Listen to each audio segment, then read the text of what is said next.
Okay, so Kamar, halos 3 linggo na simula nang sumipa ang presyo ng petrolyo dahil sa giyera sa Middle East at kayo po sa transport sector ang talagang nakaramdam ng impact nito. Kamusta na ba ang araw-araw na sitwasyon ng mga jeepney driver ngayon? Alam niyo po, Ma'am Pauline, napakahirap. Kagabi, ang naiuwi lamang ng ating kasama ay hindi pa umabot ng 200 piso. Nasa 140 pesos lamang sa maghapon na kinita niya na kumonsumo po ng 1,400. Actually, kalahating araw nga lang po yung biyahe niya. So sabi niya, hirap na hirap kami dahil napunta lamang sa mataas na presyo ng petrolyo yung maghapon na kinita po sa pamamasada. Pero Mar, magkano na ba ang full tank ngayon ng diesel para sa mga tsuper? Naglalaro na po ito sa 3,000 to 3,400 Ma'am Pauline, sa 30 liters po. Kaya doon sa 72 kilometers po na dalawang round trip namin ay kumukonsumo na kami ng 1,400 pesos. Kagaya nga po nung sabi ko ay ang natira lamang dito ay wala pang 200. Nasa 140 pesos lamang. At kung isang trip, nasa 50 pesos to 60 pesos lang ang kinikita ng ating driver po. Wala pa pong boundary dito, Mama Pauline, kaya po ganun kabigat. So yung iba talagang sinusoli na yung mga susi ng kanilang mga pinapasadang jeepney sa kanilang mga operators.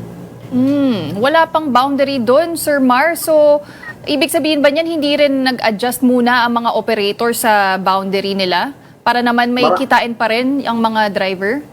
Nag-adjust na po ng kalahati, Ma'am Pauline. Kaya lang, hindi po talaga umabot dahil po yung paghahatian na dati naming ikinakarga, yung sa computation ko po na ibinibigay sa inyo na 1,400. Dati kasi 600 lang ang ikinakarga namin doon sa dalawang trips.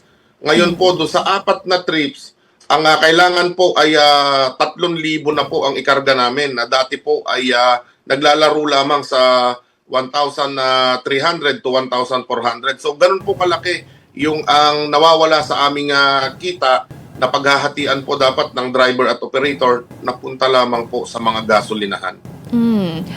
Paano naman, Sir Mar, yung bilang ng mga pasahero, ng mga commuter? Nabawasan din ba yan nitong mga nakarang araw?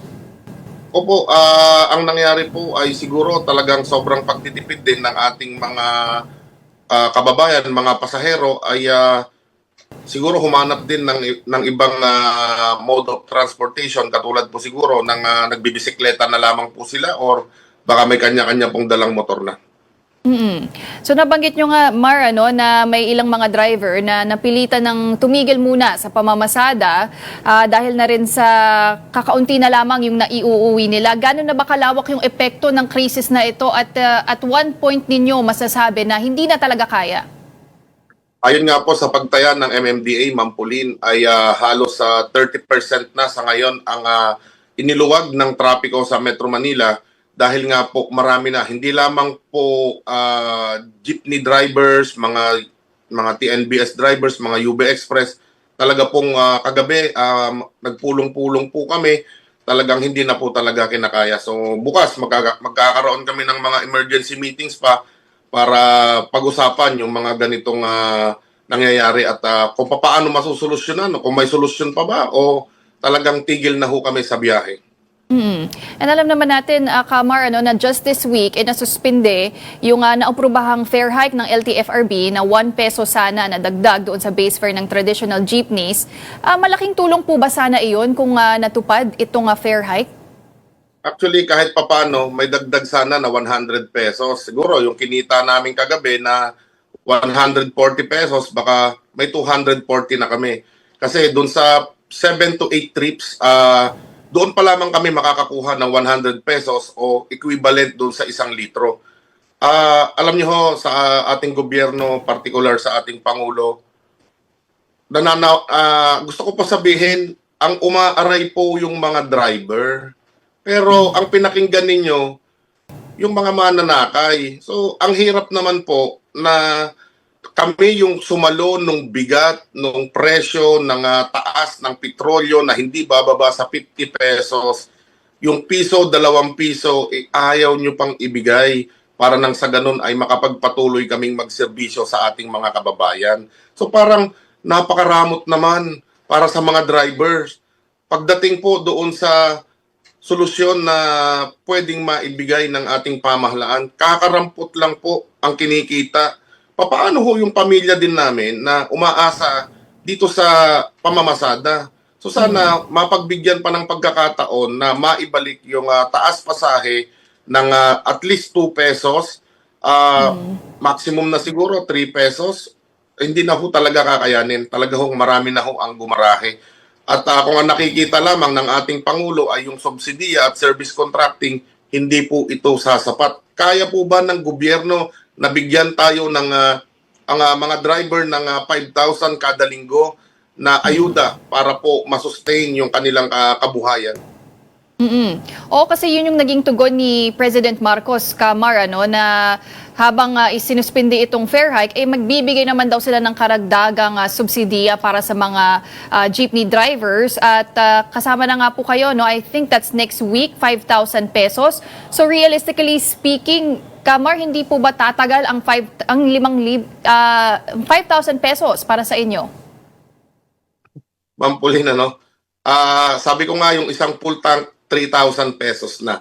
So kung gagamitin namin ito utay-utay na pang-kukrudo, siguro aabutin naman ito ng 3 araw hanggang 4 na araw. Pero talagang hindi na po kakayanin. Mag-aapat na linggo na ngayong susunod na Martes o Lunes yung taas presyo ng petrolyo. Pero kahit 5 hindi po namin maamoy. Wala pa pong nakakarating sa kahit sinong driver ng TNBS, ng jeepney, ng taxi at ng UB Express.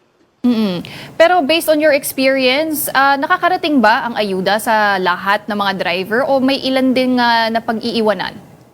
Mas marami po minsan ang napag-iiwanan dahil nga po kahit may subsidy card, hindi po ito nalalagyan.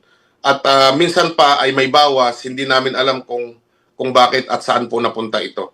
Yung talagang benepisyaryo nitong fuel subsidy, hindi po talaga, napakalayo po sa katotohanan na at least siguro mga 50%, 50-50 po ang nakakatanggap at hindi po nakakatanggap nito. Pero Sir Mar, anong take nyo doon sa pagsuspende na lang din ng excise tax on fuel prices, pati na rin pinag-aaralan yung pagtanggal doon sa value-added tax na rin? Tama po yun, Ma'am Pauline, ano, na dapat ito yung i-prioritize ng ating pamahalaan ang pagsuspinde ng value-added tax at ng excise tax. Malaking relief ito sa ating mga tsuper at nang sa ganon ay kung kumukonsumo kami ng 30 liters times 6 pesos sa krudo at 10 pesos sa gasolina, naglalaro po ito sa 240 hanggang 300 pesos na pwedeng ma-save namin, Ma'am Pauline. Pero nabanggit nyo, Sir Mar, sa isang interview natin, na parang kulang pa rin sa sense of urgency ang gobyerno. Ano po ba yung gusto nyong makita? Ano pa ba pwede gawin ngayon ng ating gobyerno para matulungan ang transport sector? Ma'am Pauline, uulitin ko, papasok na tayo sa ika-4 na linggo na kung saan ay mataas at patuloy na tumataas ang presyo ng petrolyo. Nasaan yung sense of urgency ng ating gobyerno sa pagpapatupad ng mga solusyon na makakagaan sa hindi lamang sa transport sector kundi sa buong bansa, sa ating ekonomiya. Wala po tayong maramdaman. Ang naipatutupad pa lamang sa ngayon ay magbawas ng araw ng pasok. Di po ba? Na 4 days work na lang ang ibinigay sa atin ng gobyerno. Yung ayuda, may ilan-ilan po na nabibigyan na mga tricycle driver pero hindi pa naman din po lahat. So yung pagtaas ng pamasahe, yung pag-suspend ng excise tax, value-added tax, nasaan na? Nabanggit nyo, Sir Mar, 2 to 3 pesos sana ang itaas sa pamasahe. Tingin nyo ba yun ang reasonable na pagtaas? Kasi marami na rin pong mga commuter ang umaaray. Yung ating mga commuters po, hindi pa nga po nila nararanasan yung bigat nung kagaya po ng nararanasan namin ngayon na 55 pesos po ang pinakamalaking pasan namin sa aming balikat na pagtaas. Kung ikukumpara doon sa 3 piso, 2 piso na ibibigay po sa atin para nang sa ganun ay makapagpatuloy tayo sa pamamasada. Subukan po muna natin kung mas magaan po ba na may masasakyan tayo o wala na tayong masasakyan doon sa hinihiling po namin. Pero this week, Sir Mar, di ba parang nag-implement na rin ng libreng sakay ang ilang mga LGU. Nakakatulong po ba yon sa ating mga tsuper? Wala pa po tayong nababalitaan na nag-i-implement ng libreng sakay. Ang alam lang natin, itong Quezon City na matagal nang may libreng sakay. Pero yung mga jeepney na kukontratahin at babayaran ng mga LGUs o ng national, wala pa po sa ngayon. Pero open naman po kayo, ang grupo ninyo, kung sakaling ikontrata ang ilang mga tsuper para sumali dito sa libreng sakay program. Ma'am Pauline, okay po na ikontrata pero hindi po pwedeng ilang tsuper lang. Dapat po, lahat po nung pumapasada, tignan po natin kung saan po, kung matutupad yung sinabi ng ating Pangulo, salamat na lahat ay bibigyan ng kontrata ng libreng sakay. Kasi katulad nung sinasabi ko last time na halimbawa doon sa isang ruta, kagaya niyan, may 100 po na jeepney na bumibiyahe, 100 na UB Express. Kung tigkalahati lang po niyan, ang bibigyan natin ng kontrata, papaano yung kalahati na hindi makaka-avail? Siyempre po, kung ako yung pasahero, doon ako sasakay sa libreng sakay. At bakit ako sasakay? Doon sa hindi nakakontrata na magbabayad ako ng pamasahe. So, walang kikitain yung hindi po mapapasama doon sa programa. Sir Mar, mukhang mahaba-haba pa yung crisis na ito, And kahapon, nagsagawa na ng transport strike ang grupong Piston. Sabi nyo, hindi po muna sumali ang Manibela kasi sayang naman din yung opportunity para kumita. Pero may balak po ba kayo in the future na mag-stage na rin ng transport strike? Ma'am Pauline, dahil sa outrage na rin ng ating mga kasamahan sa pampublikong transportasyon. Hindi lamang po sa jeepney, simula ng sinuspend ito, galit na galit po dahil nga hindi man lamang tayo pinakinggan at hindi man lamang kinonsider yung pagdurusa nitong ating mga kasamahan. Kaya ngayon pa lang, siguro dito, una kong sasabihin na ngayong susunod na linggo, magdideklara po kami ng mas malawak pang tigil pasada. Next week po, anong araw po, Sir Mar? Yan po yung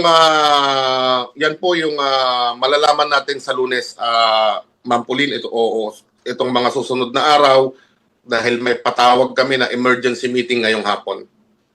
And sa tansya po ninyo, gaano po ba karami ang sasali sa magiging transport strike na ito? Ma'am Pauline, kung kahapon ay na-paralyze na ang transportasyon o marami na ang na-stranded na pasahero, ayaw man nating gawin ito. Pero siguro doble nung kahapon ang mararanasan na tigil pasada ng ating bansa.